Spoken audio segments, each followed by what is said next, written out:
back now with some big health headlines, including the surprising news this morning from Angelina Jolie and a new blood test that could prevent the overprescribing of antibiotics. Here with what we need to know about these stories and more is Dr. Devi Nampiaparampil.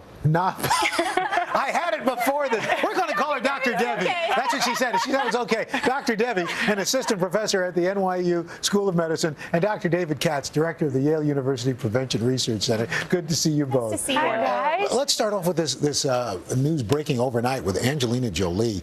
She wrote a New York Times op-ed piece published this morning revealing she had preventative surgery to remove her ovaries and fallopian tubes. So, Dr. Katz, you are a prevention expert. What is this procedure? How dangerous is it or not?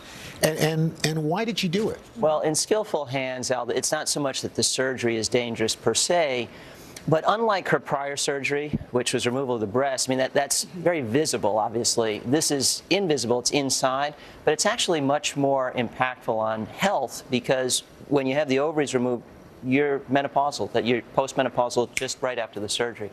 She had this done because of genetic markers for cancer risk, both for breast and ovary, and a strong family history.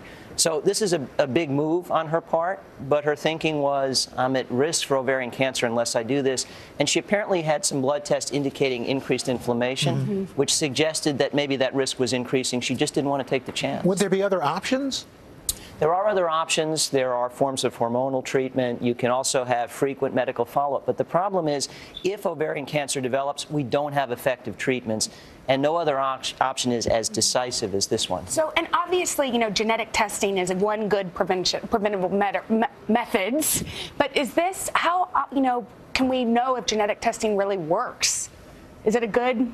Well, the genetic testing can tell you about your risk of developing cancer. It can't tell you for sure. So she has a mutation passed on to her from her mother and her grandmother. Now, that doesn't mean that she would definitely get cancer, but it increases her risk. So, I mean, one of the important things is that after she had her double mastectomy before, she wrote her piece, and then the number of women who went to breast cancer clinics to get evaluated, that number doubled. So it doesn't mean that they have to have surgery, but at least to talk about their options, to talk about their risks. I mean, think of how many lives that saved. So hopefully this will do the same. Just talking about it is good. Yeah, she's great. Two important considerations with genetic testing. One is we need to know the reliability of the test. In this case, it's quite good. And two, there has to be something you can do with the information, which obviously in this case there was. All right, let's turn to antibiotics now, because doctors are prescribing them when they don't know what they're looking for. But there's a blood test now, Dr. Devi, that might help with this. Yeah, so it's not regularly used yet, but the data is there and it's available. I mean, most of us, if we have symptoms that are bad enough to bring us to the doctor, we want to get something, right? So one of the problems with that is that when people get antibiotics, they only work against bacteria. They don't work against viruses. So you might start to feel better after a while. You're healing.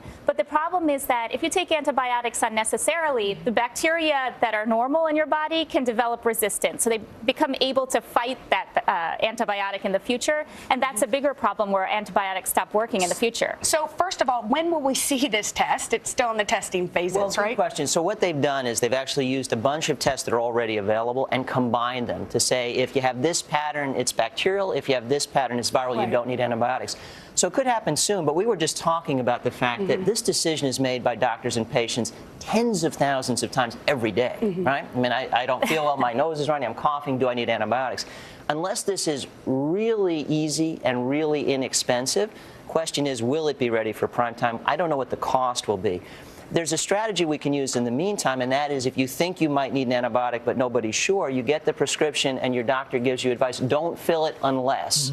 And that's a close approximation to what this test will give us. So I don't know when this is going to be in your doctor's office. Okay, now, start of spring, this is it, allergy season. Seems like every year for the last 5 years, this is the worst allergy season ever. Your head is going to explode. There's going to be mucus everywhere. You know who I blame? You. Yeah, thank you. Because we've had a terrible winter, and now we get the allergies. So what's the deal? How bad is this allergy season coming? Well, it's hard to know for sure, but with the amount of snow and the amount of, the fact that it's a wet winter, there's a chance that it will be worse. So that's no matter what. Again, but it's Al's fault. Blame the weatherman. So do we do anything to prepare? What do we do? Yeah, so, forewarned is forearmed. So if you're prone to allergies, you might start antihistamines, decongestants earlier.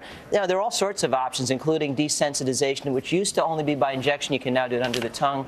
But, yeah, if it's going to be bad, prepare for it accordingly. Just live in a bubble. Well, you can also look at your home. You know, so you can take out, like with the heating and the AC, when you change, there's a lot of dust and mold that accumulates there. So when you switch, you know, you blow that stuff right at you. So it's important to clean those things. All right. Well, thank you guys, and now I will go take some medicine. Dr. Devi and Dr. Katz, thanks. Up next, all the news you need before you head out the door. And Project Runway's Tim Gunn. Let's make it work with Tim. Oh, Wrangler. That's a new fashion accessory. Right after these messages. Uh-oh.